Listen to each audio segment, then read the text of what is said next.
Good evening, everyone.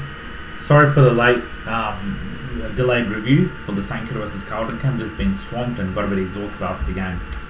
Before I talk about what a diabolical performance that was, it literally has eliminated Saints playing wildcard round for all practical purposes. I'd like to introduce all to my tutorial school. As you can see the logo above, it's an academic tutoring school founded by my wife and I. It's called the Roki School of Excellence, where we provide individual and group classes for years 5 to 12 maths across all levels except specialist maths, and in jazz drumming, South Indian classical drums, and an electronic percussion instrument called the octopad. So if you have a child or know of a loved one who might be interested, kindly ask them to contact us. We'll be more than happy to slot them in.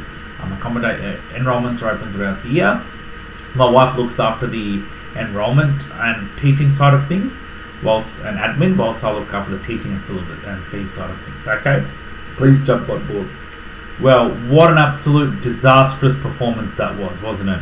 Absolutely diabolical, and yeah, that literally has put a dent in our chances of playing the final. So you take a moment and have a look at the score. Final score: Carlton 16 goals 10 106 to St Kilda 8 14 62. What a disastrous performance, and Naz's injury pretty much summed it up. But that was no excuse to put in at least half a competitive performance. And it was pretty obvious from the get-go. Once Mitch Owens kicked that goal, it was all Carlton, and we never looked like being a threat to them or matching it. They did as they pleased, and that was more like a training drill. Even my wife and I left at halftime. That's how far behind we were. Very diabolical, and yeah. And look, Carlton also made some mistakes as well. They didn't play perfect footy, but we made them look like a top 2 side. Yes, they've been one of the informed teams in the comp with great coaching by Josh Fraser, but as the game was ticking, the odds got very close, and in fact they were both equal favourites. As much as they had a lot to play for, so did the Saints, but we just showed like we were ready to book our September holidays. That's how diabolical it was. Anyway, the only player who can walk with his head right from this game is Max Hall and probably Mitch Owens. Everybody else, nah. Sorry guys, but it was absolutely underdone, and it really showed that you're getting ready for next year. You're not even thinking about a wild card, and it's an utter failure of the season, to be very honest. To think that you spent all the money you could to drum up your list and improve quality, and to dish up that, nah. Absolutely unacceptable, and thank you for stuffing it up. Okay, I've gone to a stage where I'm counting for Ross Lyon to walk out, to be very honest. He's done well to turn the list over. We've got some good youth, but I really think the game has just gone past him, and he's admitted that he's responsible for where it is. So I'm prepared for him not to be our coach any longer. It's gone to that stage. He's in his 4th year, for goodness sake. Made finals the first year, lost it. Been middle of the road nowhere, and I've been implying in my videos past, finishing 11th or below or slightly below doesn't get you anywhere.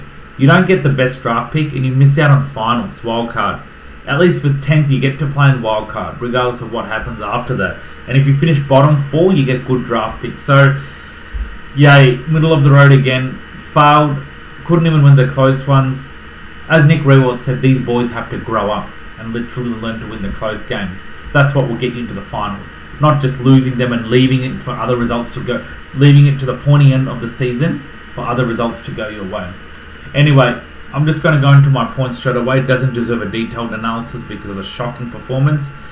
As I said, or paraphrase, this result literally puts St Kilda out of wildcard contention. Yep, even if we win the next 2 weeks and if Carlton happen to lose, I really hope we lose it in wildcard, because we'll be only making up the numbers, to be honest. So it's highly unlikely. Carlton's going to pinch, most likely they'll probably pinch the Bulldogs game, and that will seal it. And even if we win the next 2 also, it means nothing. So it's really dead rubber game. This is the first time in a while I've not even listened to any of the podcasts, nothing. I'm just over it, and I'm just waiting for the season to be over, to be very honest. Little did I realise 2 weeks ago I would feel the way I would now, but nah. The team has asked for it. Absolutely diabolical. We don't even get paid as much as these players, and we are more committed in our jobs than they are. How disgusting. Number 2, Naz's injury sealed the deal on team motivation to win. Yep, not an excuse, but you could tell once he was out, who was the next man up? Yeah, we had Garcia and Darcy Wilson, who are very pacey midfielders, along with Winega, but who was the next one to say, yep, it's on me. Now our best player is out, it's on me to drive this team? Probably nobody.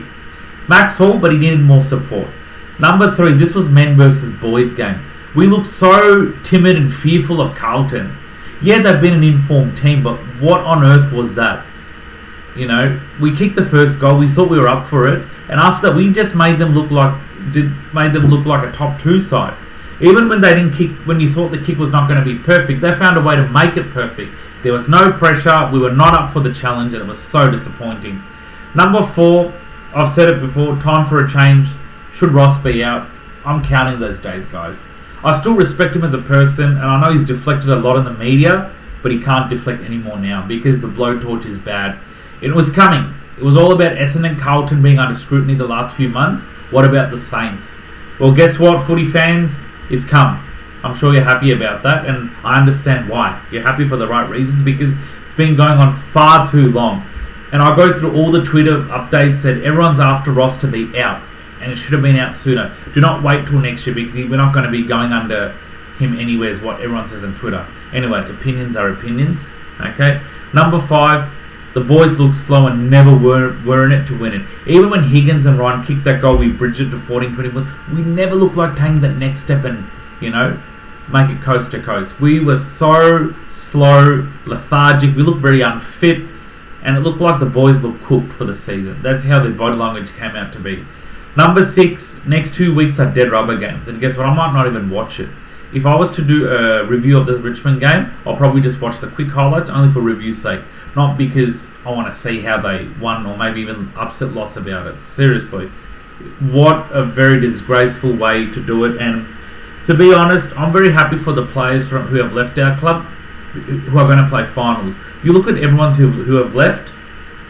Jack Steele, Josh Battle, Tim Membry. Their new teams are going to be featuring in September. How insane. Of course, Hawthorn are a team on the rise. Tim Membry's Collingwood, they're going to be playing in wildcard mostly. Jack Steele's Melbourne are flying. They got a new coach. They made the call. Simon Goodwin out, in Stephen King. Bang, Melbourne are flying. I always told my colleagues at work and other friends that maybe former Geelong players tend to be good coaches, yeah?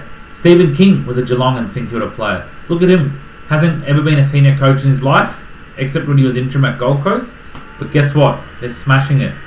Corey Enright is head of succession and planning at St Kilda. Former Geelong Premiership player. Mates with Stephen King. We give him the keys? Who knows?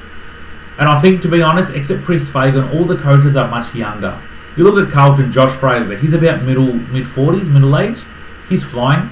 I know age is just a number, but the game has changed so much that the younger coaches seem to be killing it. Justin Longmuir, pretty young coach for Fremantle, is killing it. Dean Cox, killing it for Sydney. Sam Mitchell. Craig McRae, about, what is he, just over 50 years of age? But still, that's not that old compared to Chris Fagan. They're nailing it. So, is it time for going for a younger coach? Either Corey Enright or one of the Adam Simpsons or John Longmire, the caliber coach we need. Seriously, guys, because if we're going to be doing this, remember one thing, we have a lot of players out of contract next year, key players, and with Tasmania to come in, they can take whoever they want. Our biggest out of contract will be Naz. We don't fire up next year, it's pretty obvious what decision he's going to make. Okay, I don't want to get into it. We have a big off season to get this right. Should have got it right in the last off season with further. This is the most pressurizing off season that we're going to have in our lives. And boy, if it doesn't get fixed, even teams like Richmond and all will start being ahead of us. I'm telling you right now. As harsh as that might sound, nah.